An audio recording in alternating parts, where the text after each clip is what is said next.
اور ان لوگوں کی نماز خانہ کعبہ کے پاس سیٹیاں اور تالیاں بجانے کے سوا کچھ نہ تھی، تو تم جو کفر کرتے تھے اب اس کے بدلے عذاب کا مزہ چکھو۔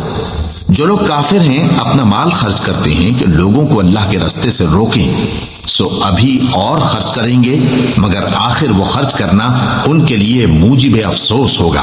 اور وہ مغلوب ہو جائیں گے، اور کافر لوگ دوزخ کی طرف ہانکے جائیں گے تاکہ اللہ پاک سے ناپاک کو الگ کر دے اور ناپاک کو ایک دوسرے پر رکھ کر ایک ڈھیر بنا دے،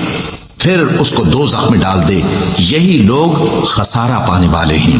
اے پیغمبر، کفار سے کہہ دو کہ اگر وہ اپنے افعال سے باز آ جائیں تو جو ہو چکا وہ انہیں معاف کر دیا جائے گا، اور اگر پھر وہی حرکات کرنے لگیں گے تو اگلے لوگوں کا جو طریقہ جاری ہو چکا ہے وہی ان کے حق میں بھی برتا جائے گا۔